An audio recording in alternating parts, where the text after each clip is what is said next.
नमस्कार, खबरों की खबर में आपका स्वागत है। हिंदुस्तान के अंदर अदालतें किस तरह से काम करती हैं, कोर्ट में क्या होता है, किस तरह से चीजों को लटकाया भटकाया या यूं कहें उसको आगे बढ़ाया जाता है। वो फिल्म का एक डायलॉग था, तारीख पे तारीख, तारीख पे तारीख, लेकिन न्याय नहीं मिलता है। उसका जीता जागता उदाहरण आज मुंबई हाईकोर्ट में देखने को मिला। फैसला क्या हुआ ये तो मैं आगे बताऊंगा, लेकिन फैसले के बाद मुझे नवाब मलिक, महाराष्ट्र सरकार के एक मंत्री की बात याद आने लग गई। वो खबर याद आने लग गई जिसमें मुंबई पुलिस ने अर्नब गोस्वामी को साफ साफ कहा था कि तुम्हारा दिवाली जेल के अंदर ही बीतने वाला है। नवाब मलिक ने कहा था कि इतना ज्यादा मेंटल टॉर्चर किया जाएगा अर्नब गोस्वामी को कि वो आत्महत्या कर लेगा। मतलब ये जिस तरह की बातें, जिस तरह का जिसको कह सकते हैं बैकग्राउंड में जिस तरह की बातें कही जा रही थी, वही अब वास्तविकता में होता दिख रहा है। कोर्ट के अंदर आज सुनवाई हुई। कोर्ट के सामने फैसला करना यह था कि अर्नब गोस्वामी का जो अरेस्ट हुआ है वो इलीगल है या लीगल है। क्या एक केस जिसे बंद कर दिया गया था बिना मजिस्ट्रेट, बिना कोर्ट के आदेश के, उसे फिर से खोल दिया जाता है, जो अपने आप में एक इलीगल काम है, इसके बावजूद उसकी उसमें गिरफ्तारी हो जाती है। तो अर्नब गोस्वामी की लीगल टीम ने रिट डाला था हेबियस कॉर्पस का, ये आदेश लेने के लिए कि कोर्ट से, क्योंकि हाईकोर्ट के पास यह अधिकार है कि आप रिट पिटिशन पे इस तरह की सुनवाई कर सकते हैं कि उसका जो डिटेंशन है, उसको इलीगल तरीके से गिरफ्तार किया गया है, उसमें वो जजमेंट दे। अगर ये डिटेंशन लीगल है तो कोर्ट ये कह सकती थी कि ये लीगल डिटेंशन है, इसमें आपको कोई रियायत नहीं मिलेगी, और अगर ये इलीगल है तो अर्नब गोस्वामी को आजाद कर दिया जाए। इतना फैसला करना था। लेकिन कल भी सुनवाई हुई, आज भी सुनवाई हुई, लेकिन फिर भी कोर्ट के जजेस को लगा कि ये मामला थोड़ा पेचीदा है, इसीलिए इस पे कोई फैसला सुनाया नहीं जा सकता है। मामले का जो रिजल्ट है, इसका जो ऑर्डर्स है, उसको रिजर्व कर दिया गया है। अब पता नहीं कि अर्नब गोस्वामी कितने दिनों तक जेल में रहेंगे, और इसलिए जिस तरह से ये मसला टला है आज, उससे ये लगा जा सकता है कि ये बात तो बिल्कुल नवाब मलिक की साथ बिल्कुल सच साबित हो रही है कि उसको परेशान किया जाएगा, इतना ज्यादा उसको ह्यूमिलिएट किया जाएगा कि वो बिल्कुल आत्महत्या करने के लिए मजबूर हो जाएगा। उनको दया आ रही थी। पुलिस वाले भी कह रहे थे कि बच्चों, तुम्हारी जो दिवाली है वो जेल के अंदर बीतेगी। अब कोर्ट का ये फैसला आया है, कोर्ट के फैसले पे तो सवाल नहीं किया जा सकता। इस देश का कानून है, नहीं तो कोर्ट के खिलाफ अगर आप कुछ बोलेंगे तो आपको जेल के अंदर डाल दिया जाएगा। तो इसलिए कोई कुछ बोल नहीं सकता। लेकिन जो हुआ कोर्ट के अंदर, वो तो उस पर हम बातचीत जरूर कर सकते हैं। और एक पॉइंट जो समझने वाली है कि अगर आज हाईकोर्ट की तरफ से यह फैसला आ गया होता फेवर में या उसके खिलाफ, अर्नब को अगर बेल दिया जाता तो ठीक, और नहीं दिया जाता तो क्या होता? अगर नहीं दिया गया होता, बेल को रिजेक्ट कर दिया गया होता, हेबियस कॉर्पस का ये जो रिट है उसको हटा दिया गया होता, तो अर्नब गोस्वामी के वकील के पास ये अधिकार मिल जाता, एक मौका मिल जाता कि वो मुंबई हाई कोर्ट से छोड़ के वो सीधे सुप्रीम कोर्ट का दरवाजा खटखटा सके। फिर वो बात वो कर सकते थे कि जिस तरह से इस देश में आतंकियों के लिए, बॉम्ब ब्लास्ट करने वालों के लिए रात में अदालतें लग जाती हैं, तो अर्नब गोस्वामी के लिए भी लग सकता था। क्योंकि अब तो इस देश में अब तो यही कहा जा सकता है कि इस देश में नक्सलियों को बोलने की पूरी आज़ादी है।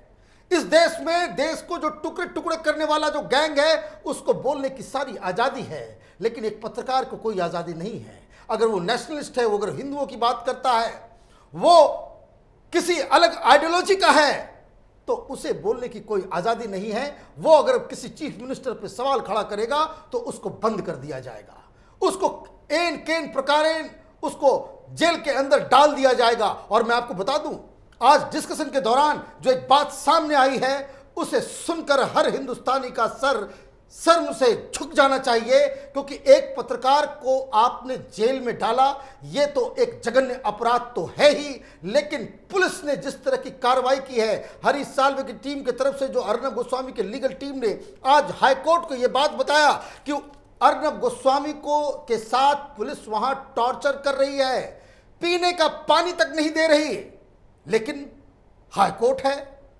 उनके पास कई सारे कानूनी दांवपेच हैं, जिसे समझना, जिसे सुलझाना जज साहब के लिए जरूरी है, इसलिए आज फैसला नहीं हुआ।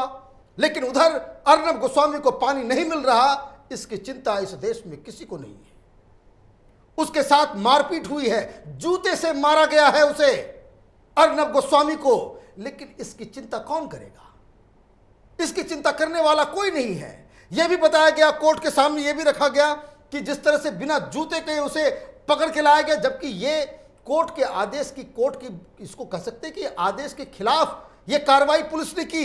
यह भी बताया गया कि उसके वेन्स में इंजरी है, उसके हाथ में चोट आई है, तो कई उसको स्पाइनल, जो पैर से उसको मारा गया है, उसकी वजह से उसके स्पाइनल कॉर्ड में भी इंजरी हुई है। और तो और जबरदस्ती करके अर्नब गोस्वामी को एक लिक्विड पिलाया गया है। क्या है उस लिक्विड में? लेकिन इस पे किसी को चिंता नहीं है कि कोई इसके बारे में, इसकी किसी को कोई चिंता ही नहीं है कि आप किसी हिंदुस्तान के नंबर 1 टेलीविजन नेटवर्क के एडिटर इन चीफ, उसके मालिक को आप इस तरह से ट्रीट कर रहे हैं जैसे वो कोई सड़क छाप गुंडा हो, कोई पॉकेट मार हो। और सारे मठाधीश, इस देश के चलाने वाले, जिनके कंधों पे ये जिम्मेदारी है, चाहे वो प्रधानमंत्री हो, चाहे वो गृह मंत्री हो, चाहे चीफ जस्टिस ऑफ इंडिया हो, सबके मुंह में दही जमी हुई है। क्या ये काम किसी पॉलिटिकल लीडर के साथ होता, उनकी पार्टी के, या किसी चीफ जस्टिस ऑफ इंडिया के बेटे के साथ ये काम हुआ होता, तो क्या ये लोग इसी तरह से चुप रहते? इस देश के अंदर में तमाशा चल रहा है। सब लोग अपनी जिम्मेदारी किसी दूसरे के कंधे पे डालना चाहते हैं, लेकिन देश में कोर्ट है, कोर्ट की अपनी प्रक्रिया है, कोर्ट का अपना कानून है, अपना कानूनी दांवपेच है, लेकिन जो गुनहगार हैं, जो कानून को तोड़ रहा है, उसको रोकने वाला हिंदुस्तान में कोई नहीं है। जो मनमानी कर रहे हैं, उनको मनमानी करने से रोकने के लिए हिंदुस्तान में कोई कानून नहीं है। लेकिन जो पत्रकार सवाल पूछ रहा है, उसकी पिटाई करने के लिए उसको जबरदस्ती, पता नहीं कौन सा वो लिक्विड है, कोई जहर है या कोई ऐसा लिक्विड जो बाद में असर करता हो, ये मारने पीटने की ये किस तरह की परंपरा? और सब लोग इस देश में चुप रहेंगे, कोई कुछ नहीं बोलेगा, सब ये बताएंगे कि भाई ये कानूनी प्रक्रिया है। और ये बात, ये सवाल का जवाब तो महाराष्ट्र की सरकार से पूछना पड़ेगा कि ये जो वहां की पुलिस, वहां के लोग जो ये कह रहे हैं कि कुछ भी कर लो बेल नहीं मिलेगा, इस सवाल के पीछे ये जो आत्मविश्वास है इनका, ये जो कॉन्फिडेंस है इनका, वो कहां से आ रहा है? सलमान खान को इसी मुंबई हाई कोर्ट के अंदर मिनटों में बेल मिल जाता है, लेकिन एक पत्रकार को बेल नहीं मिलता। कई सारे सवाल आज के इस फैसले से उठ रहे हैं। इंस्टीट्यूशंस की इंटीग्रिटी से लेकर के लोगों के विश्वास डिग रहे हैं, क्योंकि अगर फैसला करना है भाई, अगर मैं तो ये कहता हूं कि अगर अर्नब गोस्वामी ने उस आत्महत्या में कोई रोल प्ले किया है, फांसी पर लटका दिया जाए उसे। लेकिन जो केस बंद हो गया, जिसके ऊपर फिर से उसको रीओपन करने के लिए कोई कानूनी दस्तावेज नहीं है, कोई गृह मंत्री ये कैसे कह सकता है असेंबली के अंदर कि जो आत्महत्या है उसके लिए वो जिम्मेदार है? गृह मंत्री अचानक से जज कब बन गए? तो महाराष्ट्र के अंदर में सब आदमी अपने आप अपने हिसाब से सारा काम कर रहा है, और पता नहीं किसके लिए, लेकिन सारे लोग चुप हैं, सारे लोग तमाशाबीन हैं। मीडिया के वो जो लोग हैं, जो प्रेस काउंसिल ऑफ इंडिया है, ये जो एडिटर्स गिल्ड है, इन लोगों ने चूड़ियां पहन रखी है। ये सिर्फ खाना पूर्ति करने के लिए ट्वीट कर रहे हैं, लेकिन जो कुछ हो रहा है इस देश के लिए शर्मनाक है। और इस चीज़ के लिए, जैसा कि मैंने कल अपने प्रोग्राम में कहा था कि जिस तरह से द्रौपदी का चीरहरण हो रहा था, तो उस राज दरबार में बैठे ये तमाम बड़े बड़े ज्ञानी, बड़े बड़े विद्वान, बड़े बड़े सूरमा वीर, चाहे वो दानवीर कर्ण हो, भीष्म पितामह हो, द्रोणाचार्य हो, ये सब के सब अपराधी जिस तरह से बन गए थे, तो आज इस केस में भी सारे लोग, अर्नब के साथ जो हो रहा है, इस अपराध के हिस्सेदार ये तमाम लोग हैं। हमारी नज़र इन खबरों पे बनी हुई है। आप देखते रहिए कैपिटल टीवी। हमारे वीडियोस को लाइक कीजिए, शेयर कीजिए और हमारे चैनल को सब्सक्राइब कीजिए। धन्यवाद।